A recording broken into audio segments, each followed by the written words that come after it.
Good morning student, मैं दुर्गाम विश्वास school online study में आपका स्वागत है।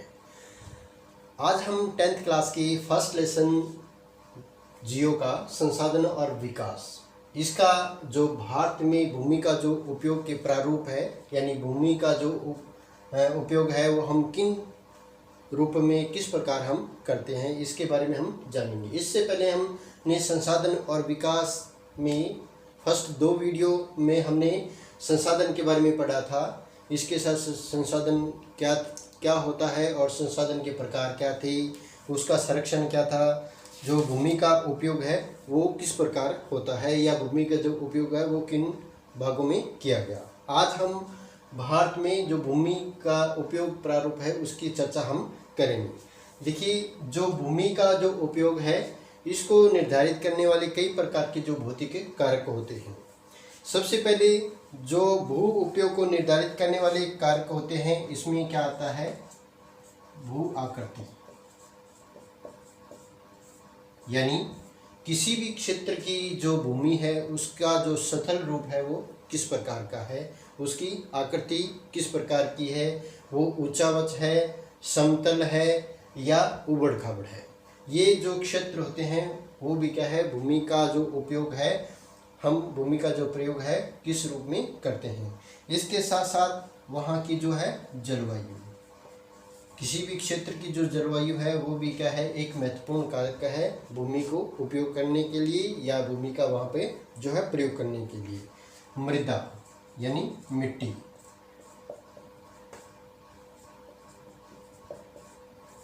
आप किसी भी क्षेत्र की जो मृदा यानी मिट्टी जो होती है उसका जो प्रयोग है हम किस रूप में करते हैं। वहाँ की जो मृदा है वो क्या है, लवणीय है या फिर उपजाऊ है या ऊसर है, यहाँ या जो उस क्षेत्र की जो मृदा है वो क्या है, अनुपजाऊ है। ये विभिन्न जो प्रकार की जो मिट्टियाँ होती है, विभिन्न प्रकार की जो मृदाएँ होती है उसका प्रयोग हम विभिन्न रूप में करते हैं। इसके साथ साथ जो भौगोलिक कारण यानी भौतिक कारणों के अलावा जो मानवीय क्रियाएं होती हैं, मानवीय क्रियाएं वो भी हमारी जो भूमि उपयोग के प्रारूप को है वो निर्धारित करती है। मानवीय क्रियाओं के अंदर सबसे पहले हम देखते हैं भी जो जनसंख्या है। मानवीय क्रियाओं में जनसंख्या, अब किसी भी क्षेत्र की जो जनसंख्या है वो उस क्षेत्र के जो भूमि उपयोग को निर्धारित करती है। यानी जिस क्षेत्र के अंदर ज़्यादा मात्रा में जो भूमि है उपयोग के लिए होती है या जो मिट्टी का जो प्रकार है उसको हम अधिक क्षेत्र के अंदर जो उपयोग करते हैं, तो उस क्षेत्र की जो जनसंख्या है वो क्या है, जो है संघन होगी। और जिस क्षेत्र के अंदर जो भूमि उपयोग है वो अच्छी प्रकार से नहीं होता, उस क्षेत्र की जो जनसंख्या है वो क्या होती है, विरल होती है। इसके अलावा जो जनसंख्या घनत्व, जनसंख्या घनत्व, सबसे पहले हम ये जानेंगे भी जनसंख्या जो है वो घनत्व क्या है। जनसंख्या घनत्व क्या है, किसी भी क्षेत्र के अंदर, जिस क्षेत्र में हम रह रहे हैं या कुल भूमि के अंदर जो निवास करने वाले जो व्यक्ति होते हैं या जो समूह होते हैं उसको हम उसका हम प्रयोग करते हैं। देखेंगे भी जनसंख्या घनत्व का हम कैसे निकालते हैं। कुल क्षेत्रफल को हम उस क्षेत्रफल पर निवास करने वाली जो जनसंख्या है उसे हम भाग करते हैं। तो जो क्षेत्र यानी जितना प्रतिशत जो भाग है जो हमारे पास आता है वो क्या कहलाता है, जनसंख्या घनत्व कहलाता है। इसके साथ प्रौद्योगिकी यानी उद्योग, प्रौद्योगिकी यानी उद्योग, ये भी क्या है, भूमि उपयोग का एक विषय जो है भाग है। इसके साथ साथ जो संस्कृति और अन्य परंपराएं,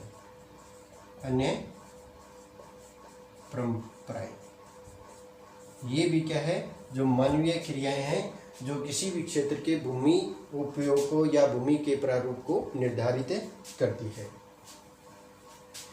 अब हम चलते हैं कि भारतीय जो भूभाग है, भारतीय भौगोलिक जो क्षेत्र है, भारत का भौगोलिक क्षेत्र है वो कितना है, 32.8 लाख वर्ग किलोमीटर है।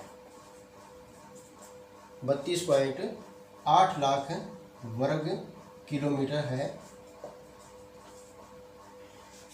और इसका जो 93% जो भाग है, 93% भाग की जो है भूमि उपयोग के बारे में हमें जानकारी प्राप्त है। इसका जो 7% जो भाग है उसकी भूमि उपयोग के बारे में हमें पूर्णतः जानकारी नहीं है। इसका कारण क्या है, जो हमारे पूर्वोत्तर के राज्य है, पूर्वोत्तर के जो राज्य है, पूर्वोत्तर राज्यों में यानी पूर्वी सीमा के अंदर असम को छोड़कर अन्य जो राज्य है उसकी भू उपयोग की जो जानकारी है वो हमें प्राप्त नहीं है। इसके साथ साथ जम्मू कश्मीर का जो क्षेत्र है, जम्मू कश्मीर का क्षेत्र, जम्मू कश्मीर में, जम्मू कश्मीर के अंदर भारत और पाकिस्तान और भारत चीन, भारत और पाकिस्तान का जम्मू कश्मीर अधिकृत क्षेत्र है और भारत चीन का जो जम्मू कश्मीर का अधिकृत जो क्षेत्र है उसकी भी भूमि उपयोग की जो पूर्णतः जानकारी है वो हमारे पास अभी उपलब्ध नहीं है। यानी इनके जो आंकड़े हैं जो भूमि उपयोग के हैं वो प्राप्त नहीं है। तो भारतीय भूभाग का 93% जो भाग है उसकी हमें पूर्णतः जानकारी है। अब भारत का जो भूमि उपयोग है वो उसके अंतर्गत विभिन्न प्रकार के जो प्रयोग है, जैसे जो स्थायी चरागाह होते हैं, जैसे स्थायी चरागाह क्या होता है, पीछे मैंने बताया था भी, चरागाह होती है पशुओं को चराने वाले स्थान, पशुओं को चराने के लिए जो क्षेत्र घास स्थल होते हैं वो क्या कहलाते हैं, चरागाह कहलाते हैं। अब क्या है, जो पर्वतीय क्षेत्र है उनके अंदर इतना क्षेत्र जो है वो उपलब्ध नहीं है कि वहाँ की जो मवेशी है उसको जो है पूर्णतः इसका प्रयोग किया जा सके। इसके साथ साथ जो वर्तमान प्रतिभूमि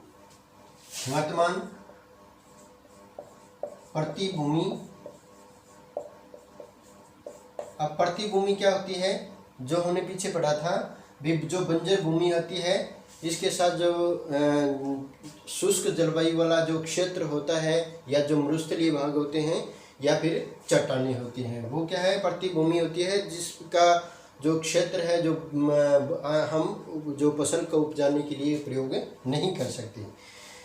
इसमें जो वर्तमान भूमि के अतिरिक्त जो अन्य भूमि है जिसमें जो शुद्ध बोया गया जो क्षेत्र है या निविल क्षेत्र जिसको हम बोलते हैं वो भी बहुत कम मात्रा में है। इसका अब शुद्ध जो निवल बोया गया क्षेत्र है इसका 54% जो भाग है इस पर ही हमारी जो है कृषि कार्य वो है संभव है। शुद्ध बोए गए क्षेत्र में क्या होते हैं, विभिन्न जो क्षेत्र होते हैं वो क्या है विभिन्न प्रकार से हैं, अलग अलग जो राज्य है उसमें भी क्या है भूमि उपयोग का जो क्षेत्रफल है वो क्या है अलग अलग है। जैसे पंजाब और हरियाणा, पंजाब और हरियाणा का जो 80% भाग है वो क्या है कृषि कार्य में है। यानी पंजाब और हरियाणा के जो 80% जो भूमि पर है वो खेती की जाती है। इसके अलावा जो पर्वतीय क्षेत्र है, पर्वतीय क्षेत्रों के अंदर जो अरुणाचल प्रदेश, मणिपुर,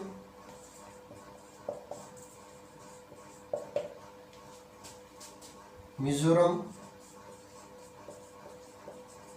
और अंडमान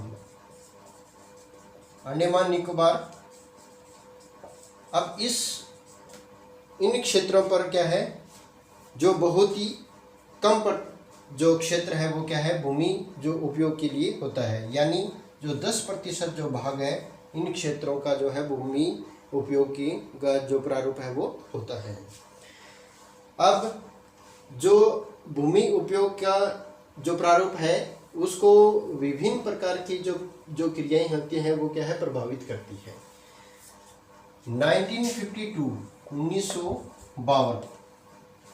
1952 में हमारे भारत में जो है वन नीति निर्धारित की गई थी। वन नीति निर्धारित की गई थी।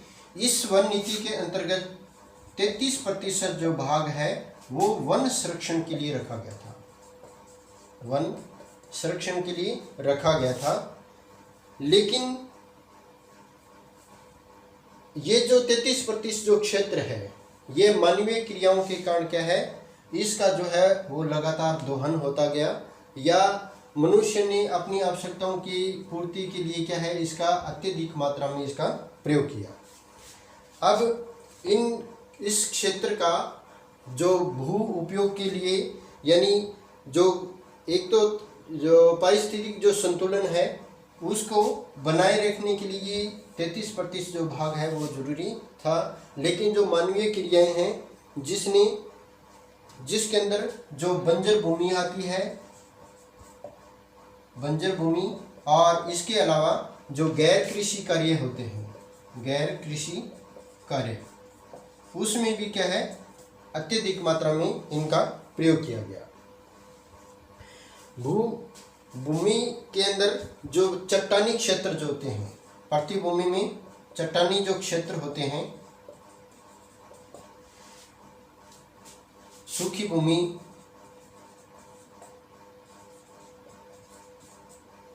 और मरुस्थलीय भाग,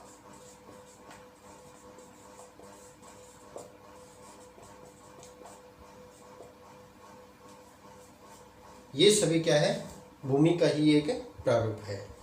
अब गैर कृषि कार्यों के अंदर जो भूमि उपयोग है वो किस में होता है, गैर कृषि जो कार्य है होते हैं, जैसे बस्तियां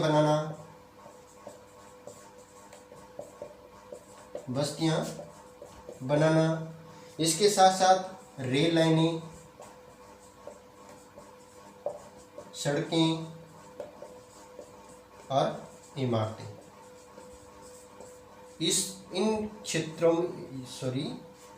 इन कार्यों के अंदर भी क्या है, हम भूमि का जो है वो अधिक जो भाग है वो हम प्रयोग करते हैं।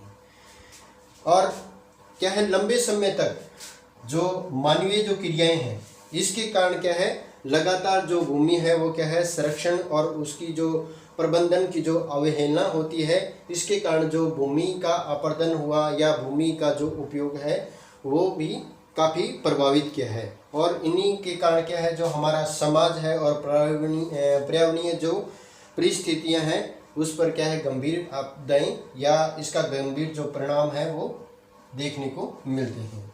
अब इन प्रक्रियाओं के द्वारा क्या है, भूमि का जो उपयोग हुआ था विभिन्न कार्यों के अंदर, विभिन्न क्षेत्रों के अंदर भिन्न भिन्न प्रकार से जो भूमि का उपयोग हुआ था, इसके कारण सबसे बड़ी जो समस्या आई थी वो क्या है, भूमि निम्नीकरण की। भूमि निम्नीकरण। अब ये जानेंगे कि सबसे पहले तो हम देखते हैं कि भूमि निम्नीकरण है क्या। क्या है, भूमि एक ऐसा संसाधन है जो हमारे पूर्वज भी इसका प्रयोग करते आए हैं और इसका जो भावी पीढ़ी के जो सदस्य है वो भी इसका जो है वो प्रयोग करेंगे। मानव ने अपनी आवश्यकताओं की पूर्ति के लिए क्या है, सबसे अधिक से अधिक क्षेत्र के अंदर जो भूमि का जो है प्रयोग किया है और विभिन्न रूपों में इसका भी प्रयोग किया है। और इन्हीं प्रक्रियाओं के कारण क्या है, जो लगातार भूमि है वो उसकी जो उपजाऊ शक्ति है वो विभिन्न कारणों से घटती चली गई और इसी को क्या है, भूमि निम्नीकरण कहा जाता है। अब देखिए, जो हम भूमि का अधिकतर जो भाग है वो हम भोजन, मकान बनाने, उद्योग लगाने,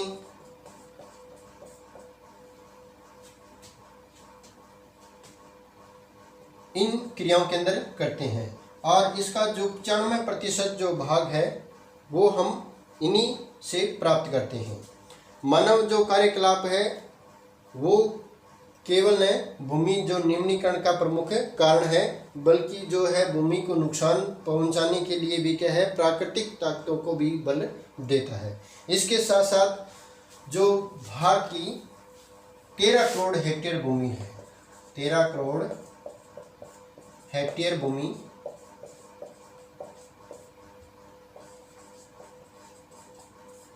ये जो भूमि है वो क्या है, निम्नीकृत है, निम्नीकृत है। यानी इस क्षेत्र का 13 करोड़ जो हेक्टेयर भूमि है, हम इसका जो है प्रयोग बहुत ही कम मात्रा में कर सकते हैं। और इसकी जो 28% जो भूमि है वो किसके अंतर्गत आती है, वनों के अंतर्गत आती है। देखिए एक चार्ट के द्वारा मैं इसको बताता हूँ।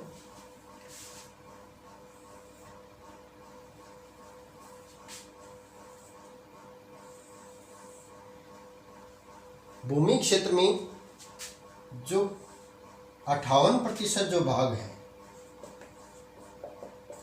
58% जो भाग है वो क्या है, जल के द्वारा अपरदित है। किसके द्वारा, जल के द्वारा। जल के द्वारा अपरदित होने का क्या कारण होता है, यानी कि इस क्षेत्र का, यानी जिस क्षेत्र पर जल की जो मात्रा है वो क्या है, ज़्यादा होती है, या अधिक सिंचाई के कारण क्या है, इस भूमि का धीरे धीरे क्या है, उपजाऊपन वो कम हो जाता है। इसके साथ साथ जो 28% जो भूमि है, 28% जो भूमि है वो क्या है, वनों के द्वारा निम्नीकृत हुई है। इसके साथ साथ 6% जो भाग है भूमि का वो क्या है, लवणीय और क्षारीय है। लवणीय यानी जिन क्षेत्रों के अंदर जो पानी की जो गुणवत्ता है वो क्या है, नमक ये मात्रा जो है उसके अंदर ज़्यादा होती है। इसके अलावा जो 10% जो भाग है वो क्या है, वायु अपरदित है, यानी अधिक पवनों के अधिक बहाव के कारण वहाँ का जो क्षेत्र होता है वो भूमि का अपरदित हो जाता है। अपर्दन का मतलब होता है कटाव, यानी भूमि की जो ऊपरी सतह है उसका तेज हवाओं के कारण एक स्थान से दूसरे स्थान पर चले जाना वो क्या है, भूमि निम्नीकरण का भी प्रमुख कारण माना जाता है। अब इसके अलावा जो विभिन्न प्रकार की जो मानवीय क्रियाएं हैं, जिसके अंदर खनन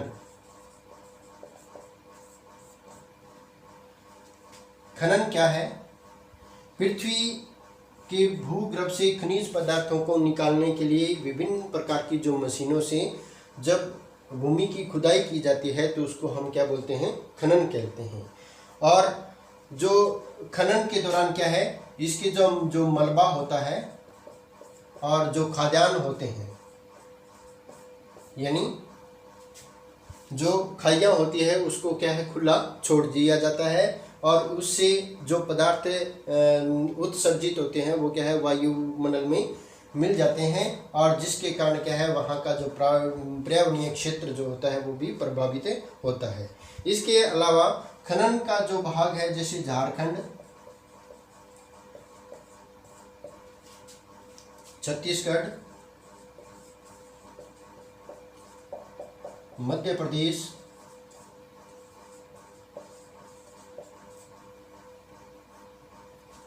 और उड़ीसा,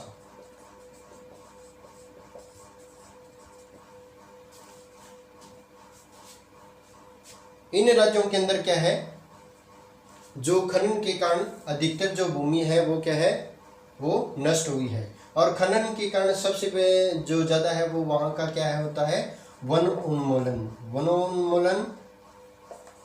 उन्मूलन का कारण होता है, यानी वनों का जो है काटना। यानी खनन के लिए हमें जिस क्षेत्र की भूमि हम प्रयोग करते हैं वहाँ पर उपस्थित जो वनों की जो संख्या होती है उसको हम काट देते हैं, तो वनों का काटना ही क्या कहलाता है, वन उन्मूलन कहलाता है। और ये भी क्या है, भूमि निम्नीकरण का एक प्रमुख कारण होता है।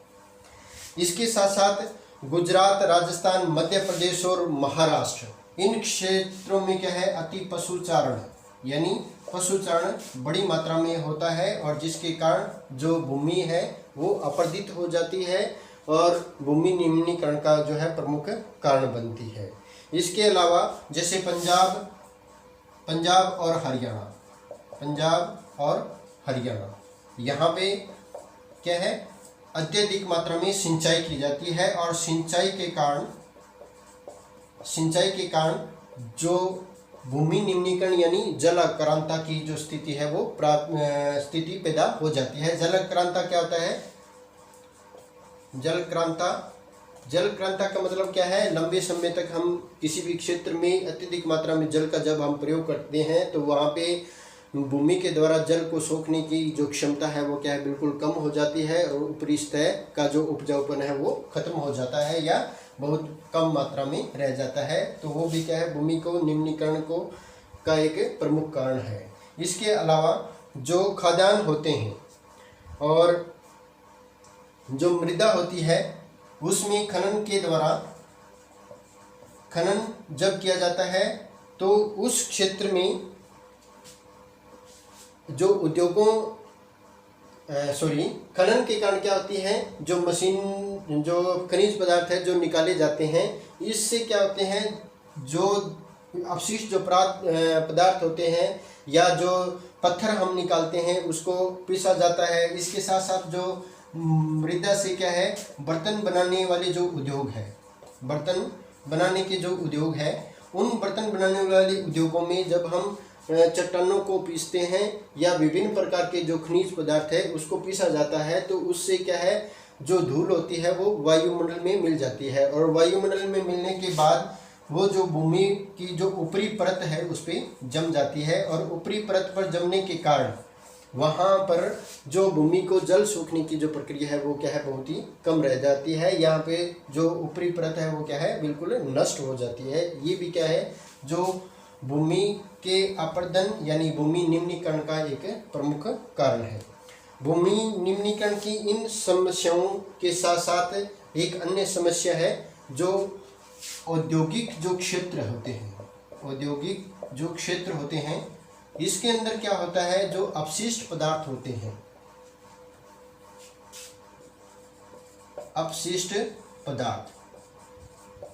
जो अपशिष्ट पदार्थ होते हैं उसका क्या है, अधिकांश जो भाग होता है वो क्या है, बाहर या तो वो नदियों में बहा दिया जाता है या फिर भूमि पर डाल दिया जाता है, भूमि पर डाल देते हैं। इससे क्या होता है, उस अपशिष्ट पदार्थों के कारण जो मृदा है वो क्या है, नष्ट हो जाती है या फिर नदियों के अंदर जब उसको बहाया जाता है तो नदियों का जो जल है वो क्या है, प्रदूषित हो जाता है, जो हमारे भूमि को ही नहीं बल्कि मानव को भी पूरी तरह प्रभावित करता है। पीने लायक जो पानी होता है वो क्या है, सही मात्रा में शुद्ध जो उचित गुणवत्ता वाला नहीं मिल पाता। ये भी जो औद्योगिक क्षेत्र है ये भी भूमि निम्नीकरण का एक प्रमुख कारण है। अब हम जो इसके लिए जो भूमि जो निम्नीकरण है उसका उपयोग हम किस तरह से करते हैं, उसको हम शुद्ध कैसे कर सकते हैं, ये भी क्या है, एक मृदा संसाधन का एक प्रारूप है। इसको हम आगे जो नेक्स्ट वीडियो है उसके अंदर हम समझेंगे। और मृदा जो संसाधन है उसका हम उपयोग किस प्रकार से करेंगे, विभिन्न प्रकार की जो मिट्टियाँ हैं वो भिन्न भिन्न प्रकार की हैं। Thank you very much.